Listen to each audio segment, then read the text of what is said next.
নমস্কাৰ। মই জুন মাহত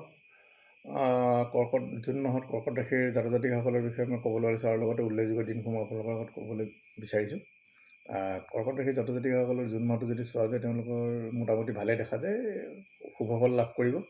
আৰু তেওঁলোকৰ যিহেতু বৃহস্পতি সঞ্চাৰ হৈছে, এটা জীৱযোগৰ সৃষ্টি হৈছে, জীৱযোগৰ ফল খুব ভাল হয়। গতিকে কৰ্কট ৰাশিৰ জাতক জাতিকাসকলে জুন মাহটো খুব নিশ্চয় কিবা এটা ভাল ফলৰ সুবিধাকণ আহিব বা সম্ভেদ পাব তেওঁলোকে। আৰু বিশেষকৈ তেওঁলোকৰ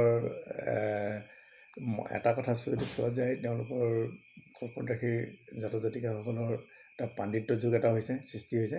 আৰু তেওঁলোকৰ খালি ধন টকা পইচাৰ ক্ষেত্ৰত অকণমান কিছু প্ৰব্লেম হ'ব পাৰে, অলপ সাৱধানে চলাটো ভাল। ধন টকা পইচা উপাৰ্জন কৰোঁতে সাৱধানে চলাটো ভাল আৰু পৰিয়ালৰ লগত অকণমান মিলিজুলি চলাটো ভাল। আৰু তেওঁলোকৰ ভাতৃস্থানটো মোটামুটি ভাল দেখা যায় আৰু বিদ্যা বুদ্ধি তেওঁলোকৰ যথেষ্টখিনি ভাল। আৰু পঢ়ি থকা ল'ৰা ছোৱালী ছাত্ৰ ছাত্ৰীসকলে তেওঁলোকৰ বিদ্যা বুদ্ধিৰ ক্ষেত্ৰত সুফল লাভ কৰিবলৈ সক্ষম হ'ব। আৰু তেওঁলোকৰ এইবোৰ প্ৰণয়ৰ ক্ষেত্ৰত বা প্ৰেম প্ৰণয় আদিৰ ক্ষেত্ৰত তেওঁলোকৰ ভালেই শুভই দেখা যায়। আৰু কৰ্কট ৰাশিৰ জাতক জাতিকাসকলৰ তেওঁলোকৰ শত্ৰু নিস্তেজ হ'ব লাগে। শত্ৰু তেওঁলোকৰ বেছি আগবাঢ়িব নোৱাৰে শত্ৰু। আৰু তেওঁলোকৰ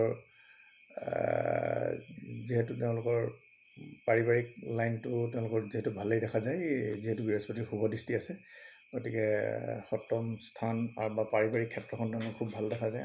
হঠাৎ আকস্মিক ধনপ্ৰাপ্তিও হয়তো হ'ব পাৰে।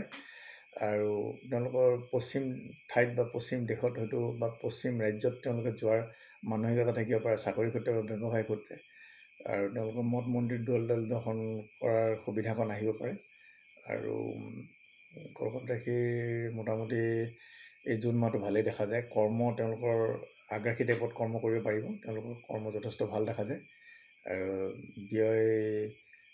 শুভ কাৰ্যত ব্যয় অধিক হ'ব, গতিকে খৰচ কৰোঁতে অকণমান সাৱধানে চলাটো উচিত। আৰু লগতে মই উল্লেখযোগ্য দিনসমূহ ক'বলৈ বিচাৰিছোঁ। উল্লেখযোগ্য দিনসমূহ হ'ল 1 জুন 17 জেঠত যিহেতু বৃহস্পতি সঞ্চাৰ হ'ব ৰাতি 1:50 কৰ্কট ৰাশিত, গতিকে কৰ্কট ৰাশিৰ ভালেই।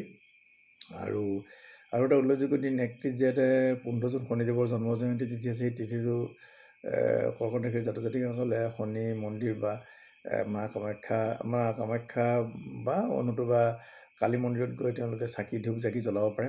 ৰাভা দিৱস 20 জুন আছে, 5 আহাৰ পৰিছে, 7 আহাৰ 22 জুন অম্বুবাচী উল্লেখযোগ্য অম্বুবাচী হ'ব।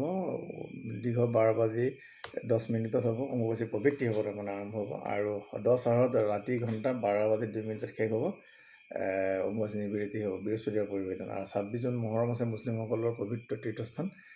আৰু 11 আহাৰ পৰিছে, শুকুৰবাৰ পৰিছে। আৰু 14 আহাৰ 29 জুন সোমবাৰ পূৰ্ণিমা তিথি আছে। গতিকে পূৰ্ণিমাত সত্যনাৰায়ণ পূজা আদি বিভিন্ন ধৰণৰ উৎসৱ পালন কৰা হয়। গতিকে শ্ৰী শ্ৰী জগন্নাথ দেৱৰো স্নান যাত্ৰা আছে সেইদিনাখন। ধন্যবাদেৰে কৰ্কট ৰাশিৰ জাতক জাতিকাসকলৰ লগতে উল্লেখযোগ্য দিনসমূহৰ বিষয়ে মই বৰ্ণনা কৰিলোঁ। ধন্যবাদ।